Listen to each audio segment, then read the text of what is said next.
Welcome back to the channel, my Division 2 family. How are you doing today? I hope you're all well. So today I'm going right outside my comfort zone. This is not normally how I play the Division 2 game. However, it's always good to push the boundaries, try something new and just see what it's like. So today we're going to go and look at skill builds and see what we can get up to, see if we can find something that kind of works, and hopefully by sharing it we can help you guys, and maybe you might investigate it for yourself. How does that sound? Great, fantastic, G4. Let's get into it. Let's do it. As I said in the intro, the skill builds are not something that I generally pay too much attention to, basically because it doesn't fit with my playstyle. I'm much more of a high damage kind of guy, or high armor, or some balance between high DPS and armor kind of player. However, you shouldn't ignore things in this game, because things can be underrated to the billio. So that's why I want to have a look at skill builds, and I have come up with a skill build for you guys. I don't think it's totally optimized, but it's on the way to being a fun build. Now, it's not kind of my bag to be sitting back and let the skills do the work, but that's what I did with some of the footage that they're seeing. I just kind of sat back and tried not to shoot people and just see what I could actually achieve with skill builds, and I was quite impressed. I am quite impressed. One of the things that I did struggle with, though, is to try and get the mix of skills that works for me.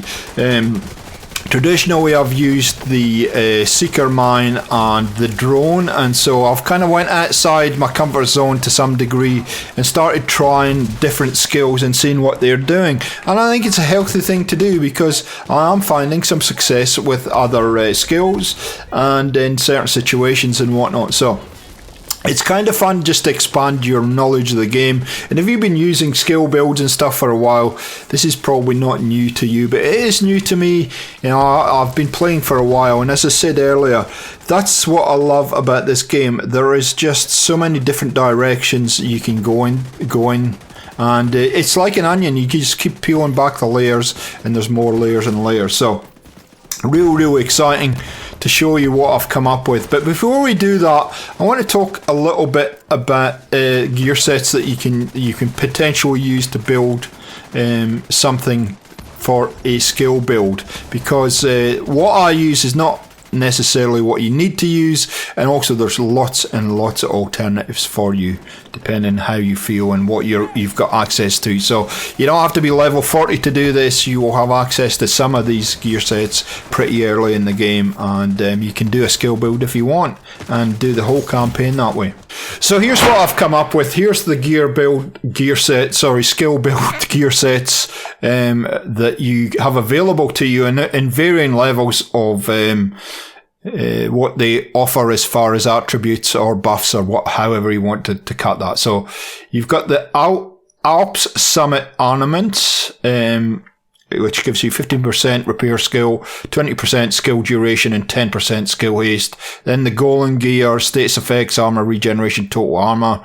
The Murakami Industry, skill duration, repair skills, skill damage. I'm not sure why the Alps is there twice. I may have missed one, but anyway, Hanayu Corporation, you can see the Winvern, sorry, easy for you to say, where China Light Industries, etc. So there's a lot of different sets offering different things and different percentages of skills there, and something that you can kind of mix and match if you feel as though that's what you want to do. And it gives you a whole raft of things that you can have there to help you build a skill build and shape it in the way that you want to. Now, I think the one I missed is the Richard Kaiser, which gives you incoming repairs at 15%, 10% explosive resistance, and repair skills at 15%. So it's less attractive, but you kind of get the idea. Now, what I'm going to show you today is more of a green gear set. we'll go over to the headquarters and I'll show you the build I've got as far as skills and the one that you're seeing in the footage, and you can make your mind up what kind of works for you. So here we go. Here we are at the headquarters, and here's the build that I've come up with, and it's a 4-piece hardwired build. But we'll start with the one of the key weapons that I use, which is the capacitor.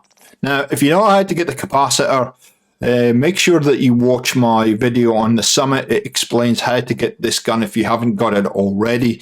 But the main reason I use this is shooting enemies builds a stack to cap of 40. Each stack grants 1.5% skill damage. After 5 seconds, stacks decay 1 per second. For each skill tier gained, you get 7.5% weapon damage. So that's the reason I use the capacitor mainly. And you can see here 96,000 damage, 700 RPM with a Mag of 41, and I've got a little bit of work to do with all these attributes, but it's not too bad. I quite like this gun for this build specifically.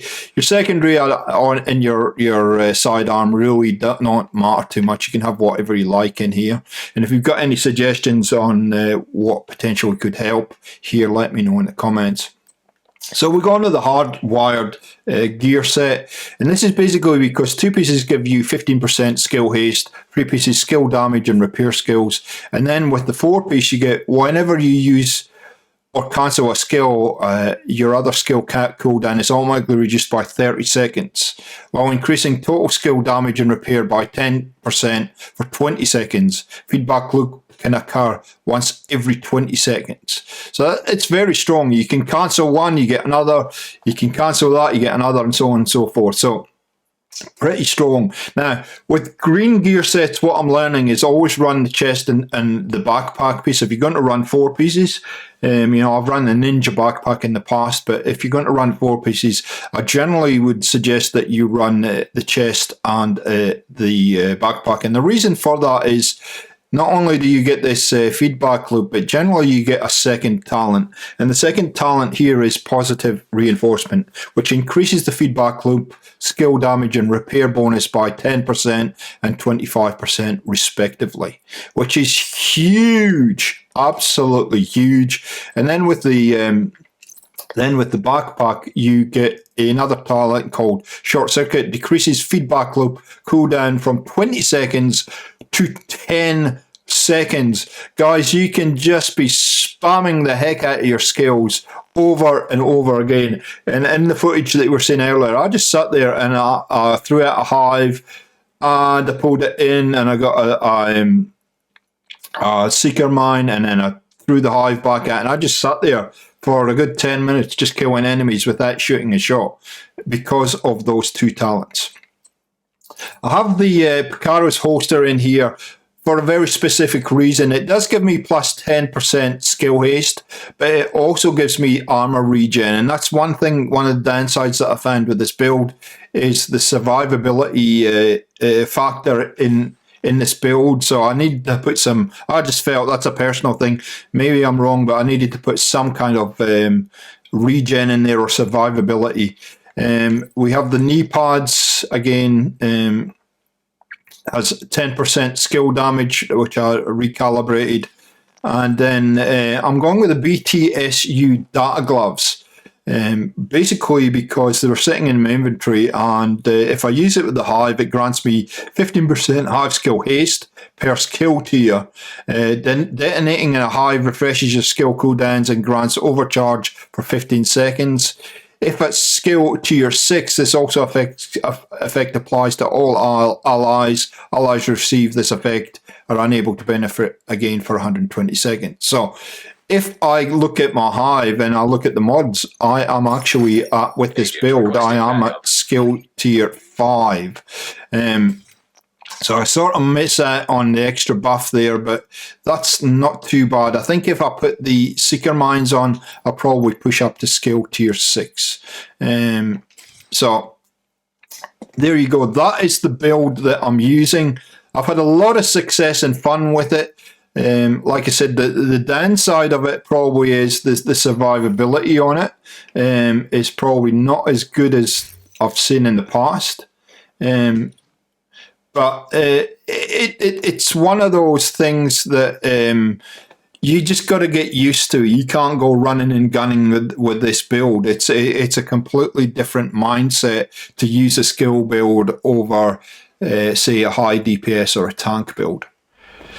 Now, I think one other thing that you should do with this build, unfortunately I haven't got it unlocked at this point, and I'm working on it as we speak, but Technician would be also a great addition to it, because you get buffs to your hive, you get access to the Artificer.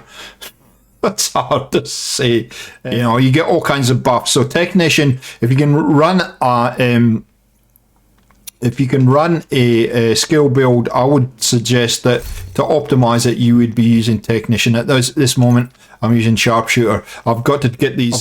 Specializations unlocked. Unfortunately, I didn't get the version that has Season 1 pass, which I think, you know, Ubisoft should sell for this game so that we can unlock that if we want to. But anyway, I've got to do the grind. I've got to do the field research to unlock that. So that's the only kind of addition that I'd make to this build, or suggest you make this build.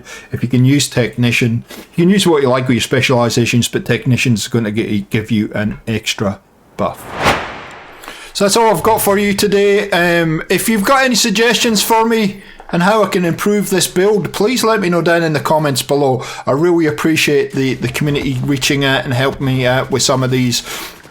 Please keep in mind that I share these because I'm learning things in the game, and I like to share them, and it's potentially a template for you to do your own builds.